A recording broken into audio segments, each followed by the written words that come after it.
Alright, I just made a YouTube short with EJ from Weight Loss Facts with EJ.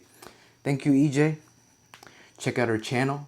She has great weight loss facts and she lives in Australia, so she makes a lot of cool what's it called?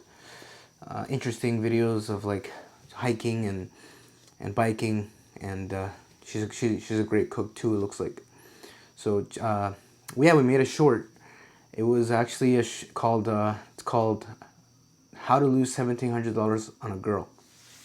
And in the short, we we acted uh, like um, like she was telling me come down to Australia. So and I told her sure, I'll buy a ticket and come down there for a whole month. And I actually looked up a ticket and it's like $1,700 to fly over there. And in the short, I was like, hey, I just bought the ticket. And then in the end, EJ is like, just joking, don't come down here. And so I lost $1,700. Now, the short actually is inspired by a true event from myself. What happened was I was talking to this girl from Ecuador. My friend told me there's a girl there, and he gave me her number, and he told me to hit her up. So I hit her up, and we got to talking, and she really told me how much she wants to come down to America, and how she wants to, but it's hard and it's dangerous for her, because she would have to cross like the jungle and to get to like Mexico, and then she'd have to cross like the border into Mexico. No, the border from Mexico to the United States. And she was like, it's scary. So I'm like, but the fact that she wants to is like it's pretty inspiring, because she really wants, she would be willing to risk her life like that, which makes me grateful that my mom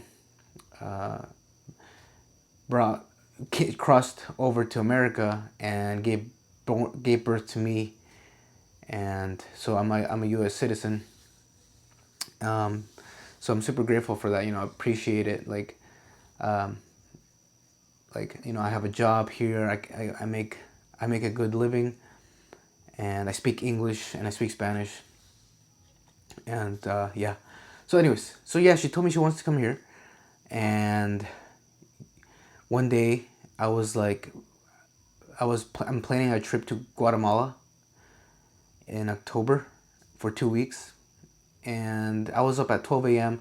I was like trying to decide whether I should buy a car or what when I'm down there.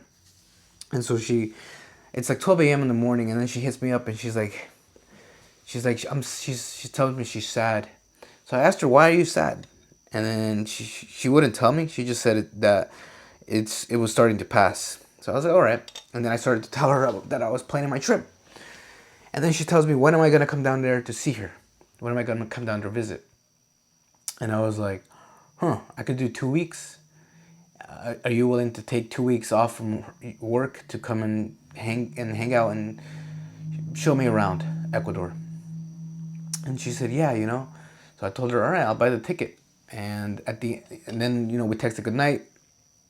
She sent me like a blowing emoji kiss. And we hadn't voice chatted, we hadn't talked. I did try before before wanting to fly to Ecuador. I told her one day, hey, I want to talk to you on the phone. And then she was like, you speak Spanish? And I was like, for you? Yeah. But I'm like, yeah, I was like, what I've been texting her in Spanish. Anyways, and so she so then I started talking to my job. I was like, hey, can I take another 2 weeks off on top of the 2 weeks I'm going to Guatemala? And they said no. So I was like, fuck. So I cut my Guatemala trip down to 1 week, and then I texted the girl. I was like, hey, I want to go. No, then I started looking up places to visit in Ecuador, because I wanted to plan something out. I wanted either to like take her to some good spots, or yeah, I didn't really want to ask her like where should we go.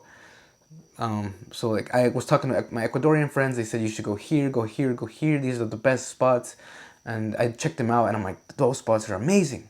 It makes me actually want to go to Ecuador, not even to see the girl. I was like, these places are super cool. For example, I texted the girl, I want to go see El Nariz del Diablo. It's this big mountain that has a mountain track around it, and it looks beautiful. Like it looks like it's out of an anime or something. And so I told her that. And then 2 days passed, 3 days passed, 4 days passed. I got no text from her. So at that point, I was like, okay, I think she chickened out. She got scared. It's understandable, I knew the risk. When I cut down my trip, it was like, when I cut my trip down to 1 week in Guatemala, it cost $80 to change it. Like, I was like, it was like, if she changed her mind, $80 is not really anything. But, it was impulsive of me. Like I cut it down instead of talking to my job and talking back to her. But I could have lost out more. I could have lost more money because I checked out a flight ticket and it was actually like $600. So I told her and she never texted me back. But now I actually kind of want to go to Ecuador just to go and check out these like spots that my co-workers told me about. Like Ecuador looks like a beautiful place, but apparently it's getting dangerous. I don't know. But anyways, the moral of the story is I was impulsive. I've kind of learned to be a bit more reserved now. Definitely, I used to be way more impulsive but now I'm like Then I became a little bit less impulsive, and now after that I'm like even more a bit reserved, and I really try to like gauge, like what is the word? What's the word? I just try to gauge around the situation. Like, is it worth it? What's the risk? All these things. But anyways, yeah, I'm sure it's happened to other men. So that's why that short got like 10,000 views. It's so relatable. Luckily, I didn't lose $1,700. I lost like $180, maybe 200. I kind of forgot. But yeah, it's I knew that I kind of knew the risk. Like I knew she could change her mind at any moment. And I wasn't upset about it because I'm like, she got scared. We didn't even voice chat, so she doesn't know what I sound like, who I really am. So it was impulsive, but the story was super relatable. And again, shout out to EJ. Thanks for doing that with me. She's super cool. And I think that's it.